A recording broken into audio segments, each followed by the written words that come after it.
Bonjour tout le monde, cette vidéo vient suite à un article que j'ai lu sur le net et qui précisait que la transformation digitale était synonyme de la digitalisation, à savoir la numérisation de tous les documents en entreprise.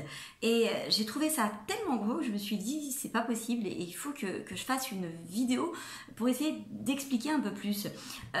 Je déplore un peu ces articles rédigés par des non spécialistes pour faire obtenir de la visibilité à des sites web et qui induisent les entreprises en erreur. Parce que après, c'est à nous, en tant que consultants, de réexpliquer, d'arriver et d'essayer de convaincre le client que ce qu'il a lu, ce qu'il pense être juste est complètement faux. D'ailleurs, j'ai presque envie de vous dire que cette vérité qui a été annoncée par l'article est quasiment dangereuse dans le sens où la transformation n'est pas une question uniquement de technologie ni d'outillage. Et les personnes qui ont confondu les deux, pensant que la transformation c'était que ça, malheureusement se sont fait très mal et ils ont raison d'ailleurs, accusent aujourd'hui le digital d'être la plus grosse arnaque du siècle et ils ont entièrement raison de le penser. Pourquoi? Eh bien tout simplement parce que la digitalisation c'est en effet la numérisation des documents. C'est le fait de passer au tout numérique dans l'entreprise.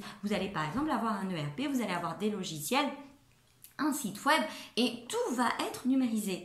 En revanche, le fait d'avoir cet outillage ne vous garantit pas d'être plus efficace, plus performant et plus compétitif. Du coup, qu'est-ce qui se passe? L'entreprise qui pense que c'est la même chose va investir dans un ERP, va investir dans des outils et finalement va se dire c'est pas efficace. Pourquoi c'est pas efficace? Parce que j'estime que l'ERP ne sert à rien, ça ne m'a rien apporté, il est mal adapté à mon entreprise ou bien mes collaborateurs n'ont pas souhaité, n'ont pas voulu les utiliser, vous voyez pas l'intérêt. Et toutes ces questions dont je vous parle, c'est réellement un souci autre que l'outillage. L'outil est-il bien adapté?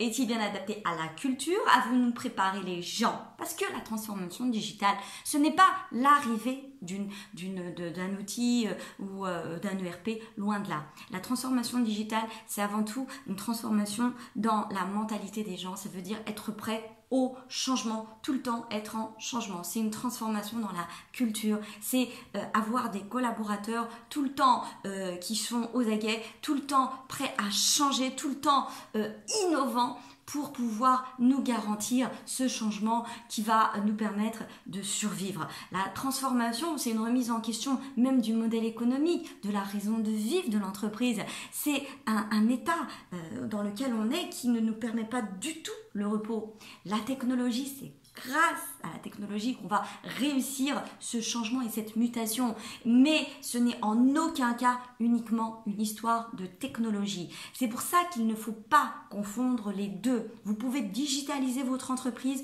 que vous ne seriez pas en train d'entamer et de réussir votre transformation digitale qui s'attaque au volet humain, à la culture, qui remet en question la plateforme de la marque en elle-même, ses valeurs, ses croyances, votre style de management et de leadership. Donc c'est pour ça que c'est bien au-delà. Donc c'est important, dès que vous voyez ce genre de fait, de vérité, sachez que l'article, faut le laisser de côté, ce n'est pas du tout cela. Faites très attention, la transformation digitale, c'est l'affaire d'années, c'est une affaire d'essayer de construire sur des nouvelles cultures, une nouvelle façon de voir les choses. Dans la digitalisation, pareil, n'accédez pas au premier outil parce que votre voisin l'a, donc loin de là, il vous faut un cahier des charges, il vous faut comprendre la réalité, où est-ce que vous souhaitez aller, faites un cahier des charges et prenez le bon outil, impliquez vos équipes, comprenez pourquoi ils pourraient ne pas l'utiliser. Tout ça est très important. Comme vous le voyez, il ne suffit pas d'avoir la dernière technologie pour être le meilleur. À bientôt.